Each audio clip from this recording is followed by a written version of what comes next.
இன்றைக்கான dinner preparation தான் பண்ணிட்டு இருந்தோம். ஃபர்ஸ்ட் ஆஃப் ஆல் உங்கள் எல்லார்கிட்ட நான் சாரி கேட்கணும். ஒரு 3 to 4 டேஸாக நான் கண்டினியூஸாக வீடியோஸ் அப்லோட் பண்ண முடியல. இன்னுமே ரெகுலராக கண்டிப்பாக வீடியோஸ் அப்லோட் பண்ணிடுவேன். வீடியோஸ் அண்ட் ஷார்ட்ஸ் 2மே அப்லோட் பண்ணிடுவேன். ஏன் என்னால் அப்லோட் பண்ண முடியலன்னா, எனக்கு எக்ஸாம் இருந்துச்சு. அதில் ஸ்டெக் ஆனதுனால என்னால் வீடியோஸில் கான்சன்ட்ரேட் பண்ண முடியல. Sorry for that.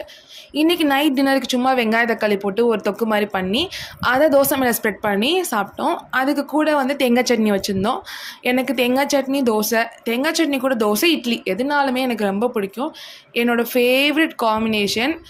உங்களுக்கு எப்படிங்கிறது கமெண்ட் செக்ஷனில் கமெண்ட் பண்ணுங்கள். ஒரு 2 டேஸாக எனக்கு வந்து மைண்ட் ரொம்ப ஃப்ரெஷ்ஷாக ஹாப்பியாக இருக்குது. சரி சொல்லிட்டு எல்லா சோர்ஸ் ஆஃப் சோஷியல் மீடியாக்குள்ளே போகும்போதும் அது ரிலேட்டடான வீடியோஸு, மீம்ஸு, கோட்ஸு எல்லாமே அது ரிலேட்டடாக தான் வந்துச்சு.